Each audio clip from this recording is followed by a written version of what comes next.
Obreiros Evangélicos, capítulo 11. A juventude portadora de responsabilidades. Jovens, eu vos escrevi porque sois fortes, e a palavra de Deus permanece em vós, e tendes vencido o maligno.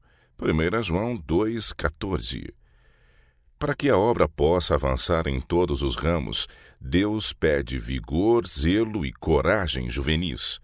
Ele escolheu a mocidade para ajudar no progresso de sua causa. Planejar com clareza de espírito e executar com mãos valorosas exige energias novas e sãs.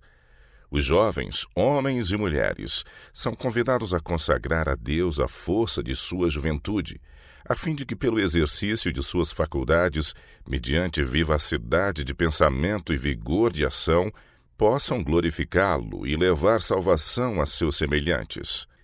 Em vista de sua alta vocação, os jovens dentre nós não devem buscar divertimento ou viver para satisfação egoísta. A salvação de almas tem de ser o motivo que os estimule à ação. Na força que Deus proporciona, tem de elevar-se acima de todo o hábito aviltante que escraviza. Cumpre-lhes ponderar bem a vereda de seus pés, lembrando-se de que, segundo a direção que tomarem, outros seguirão. Ninguém vive para si. Todos exercem influência para o bem ou para o mal. Por isso o apóstolo exorta os moços a serem prudentes, como podem ser diferentes ao lembrarem que têm de ser coopreiros de Cristo, participante de sua abnegação e sacrifício, de sua paciência e delicada benevolência. Aos jovens de hoje, do mesmo modo que a Timóteo, são dirigidas as palavras: procura apresentar-te a Deus aprovado como obreiro que não tem de que se envergonhar, que maneja bem a palavra da verdade. Foge também dos desejos da mocidade e segue a justiça, a fé, a caridade e a paz. Seu exemplo dos fiéis na palavra, no trato, na caridade, no espírito, na fé, na pureza.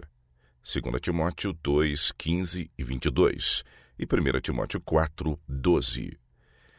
Os portadores de responsabilidade entre nós estão sucumbindo pela morte. Muitos dos que se têm destacado em levar avante as reformas instituídas por nós como um povo acham-se agora para além do meridiano da vida e declinam em vigor físico e mental. Com mais profundo interesse se pode fazer a pergunta: quem preencherá o lugar deles? A quem se podem confiar os interesses vitais da Igreja quando os atuais porta-estandartes tombarem? Não podemos deixar de volver-nos ansiosamente para a juventude de hoje como os que têm de assumir esses cargos e sobre quem tem de recair as responsabilidades. Esses devem tomar a obra onde os outros a deixarem, e sua conduta determinará se há de predominar a moralidade, a religião e a piedade vital, ou se a imoralidade e a infidelidade hão de corromper e crestar tudo o que é valioso. Aos mais velhos cumpre por preceito e por exemplo educar a mocidade, atender aos direitos que a sociedade e seu Criador sobre eles têm. Graves responsabilidades têm de ser postas sobre esses jovens. A questão é: serão eles capazes de governar a si mesmos e avançar na pureza da varonilidade que Deus lhes deu, aborrecendo tudo que cheira a impiedade? Nunca dantes esteve tanta coisa em jogo. Nunca houve resultados tão importantes dependendo de uma geração como os que repousam sobre os que aparecem agora no cenário da ação. Nem por um momento deve a juventude pensar que pode ocupar de maneira aceitável qualquer posição de confiança sem possuir bom caráter. Seria o mesmo que esperar em ele escolher uvas dos abrolhos ou figos dos espinheiros. Um bom caráter tem de ser edificado tijolo a tijolo. Os característicos que hão de habilitar os jovens a trabalhar com êxito na causa de Deus podem ser obtidos pelo diligente exercício de suas faculdades, aproveitando toda a vantagem que a providência lhes proporciona e pondo-se em contato com a fonte de toda a sabedoria. Não se devem satisfazer com uma baixa norma. O caráter de José e Daniel são bons modelos a seguir, e na vida do Salvador tem eles um modelo perfeito. A todos é dada a oportunidade de desenvolver o caráter. Todos podem ocupar o lugar que lhes é designado no grande plano de Deus. O Senhor aceitou Samuel já desde a infância, porque seu coração era puro. Ele foi dado a Deus, oferta consagrada, e o Senhor fez dele um veículo de luz.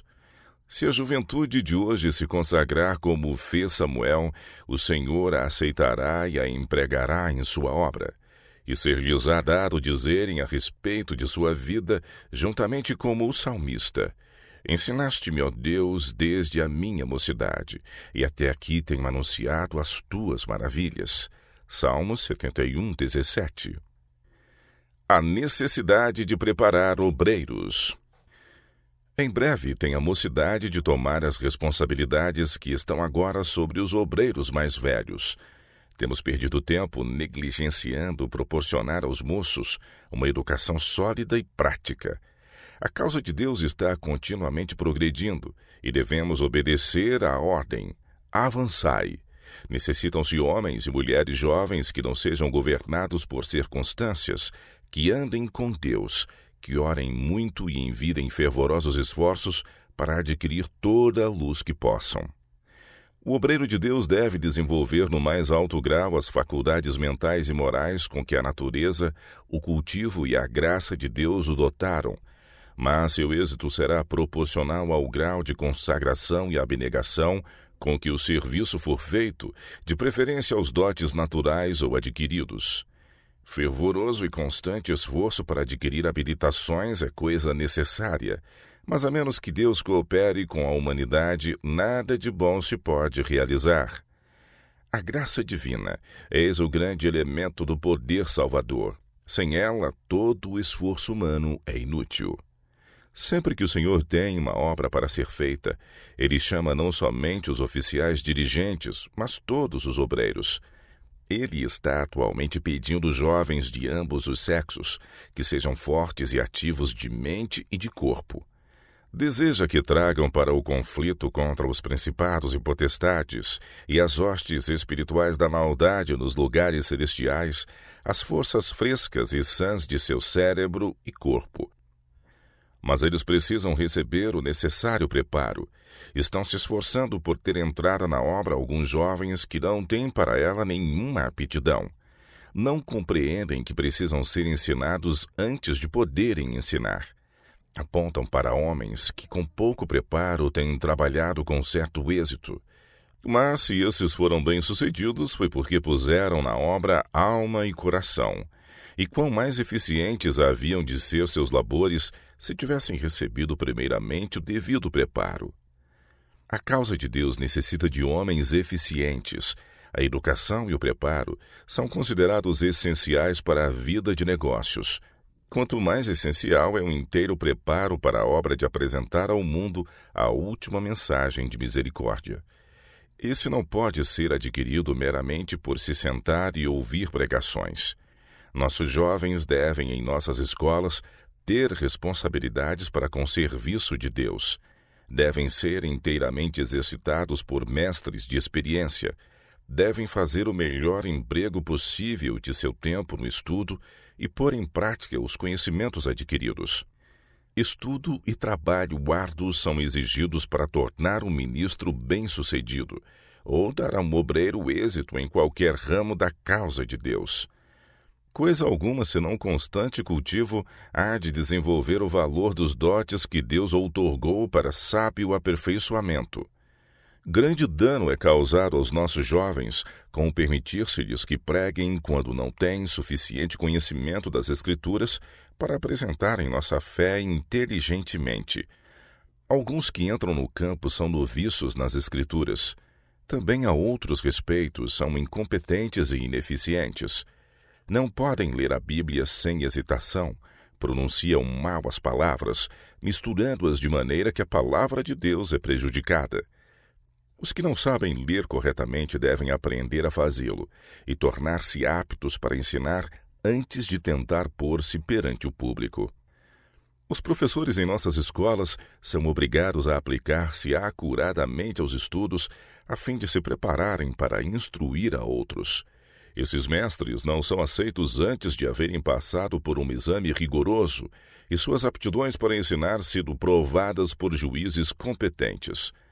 Não menos cautela se deve ter no exame de ministros. Os que estão para entrar na sagrada obra de ensinar a verdade bíblica ao mundo devem ser cuidadosamente examinados por homens fiéis e experientes.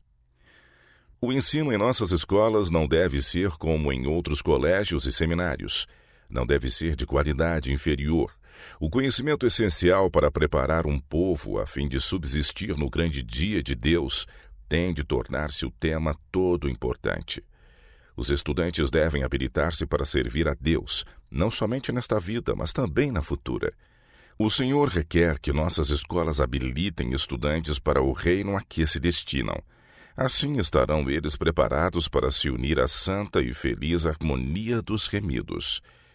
Que os que foram exercitados para o serviço tomem agora prontamente seu lugar na obra do Senhor.